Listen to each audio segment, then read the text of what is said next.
So potato chips बनाउनको लागि चाहिँ हामीलाई चारटाको अब कति धेरै मान्छेहरू हुनुहुन्छ त्यही अनुसारले पोटेटो चिप्स बनाउनु यसलाई मज्जाले धुनुपर्छ।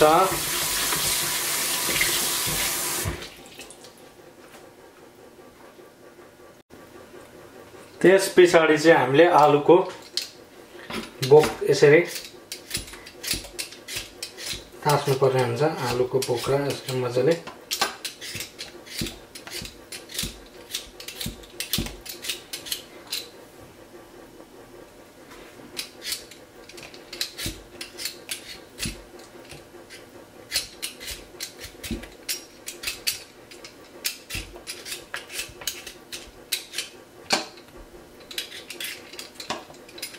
So we have to remove the skin.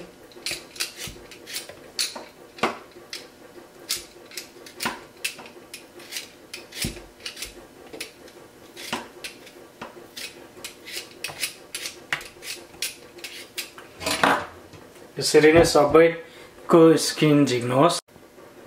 फेरि छाला निकालिसकेपछि मजाले फेरि एकचोटि मजाले फेरि धुऊ।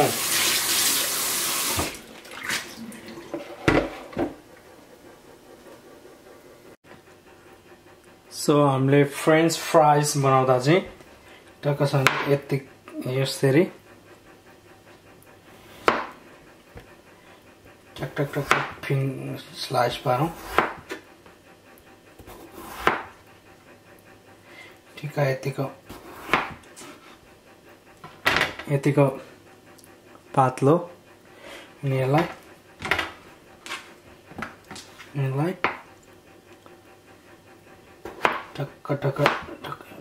टक स्लाइस पार्नुहोस्।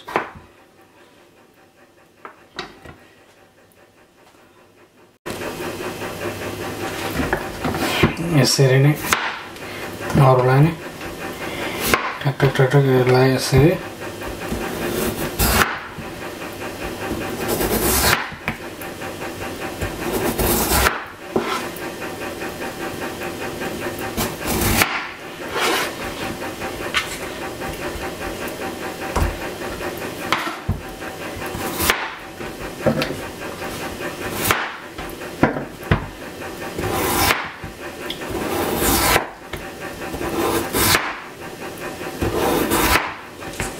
सबैलाई स्लाइस बनाउनुहोस्।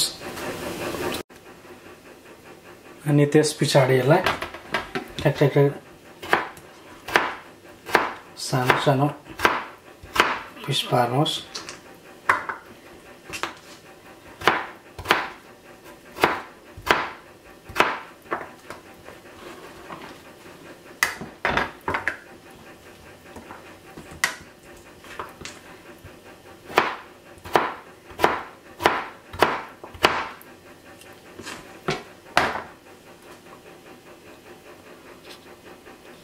सो त्यसपछि अघिको यसलाई चाहिँ मजाले हैन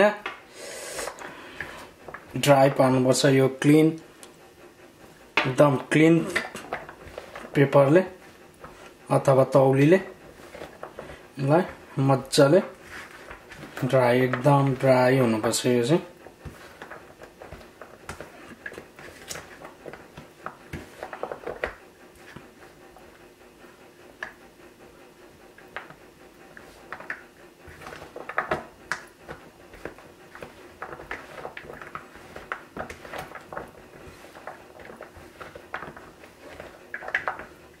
एकदम ड्राई पार्नुपर्छ यसलाई चाहिँ क्लीन तौलले।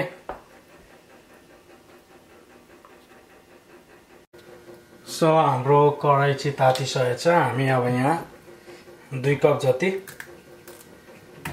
तेल हाल्नेछौँ।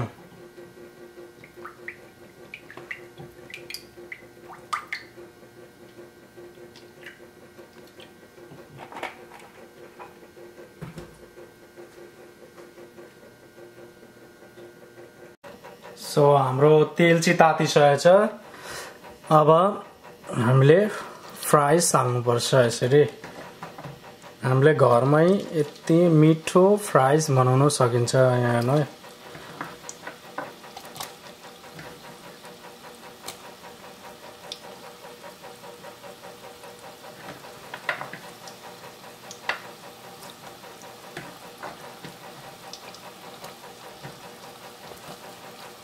त्यसपछि यसलाई हल्का चलाइरहनु पर्छ नत्र टाँसिन्छ अथवा केही हुन्छ डढ्न सक्छ टाँसिन्छ त्यही भएर हामीले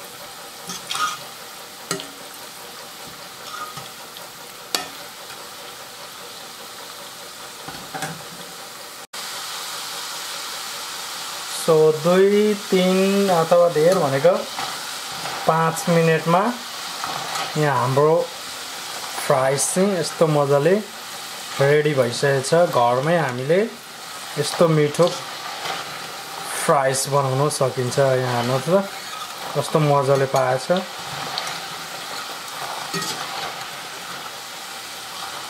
सो हाम्रो फ्राइज चाहिँ रेडी भइसकेको छ। हेर्नु त यस्तो मजाले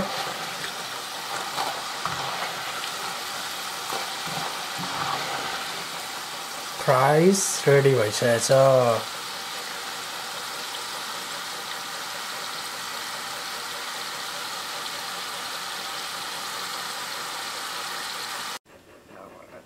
सो हाम्रो फ्राइज चाहिँ रेडी भइसकेको छ। अब तपाईं यसमा थोरै नुन हाल्नुहोस् किनकि अलिक राम्रो स्वाद आउँछ नुनले चाहिँ।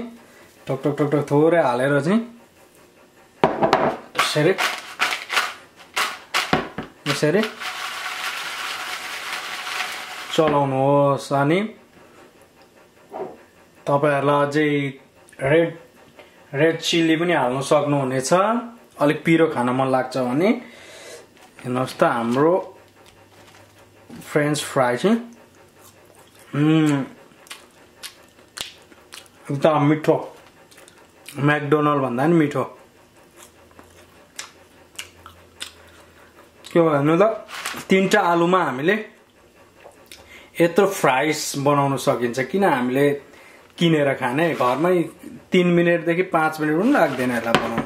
हेर्नुहोस् त एकदम कति मिठो भएछ। सो तपाईहरुले नि घरमा यसरी नै बनाउन सक्नुहुनेछ। Thank you for watching, guys.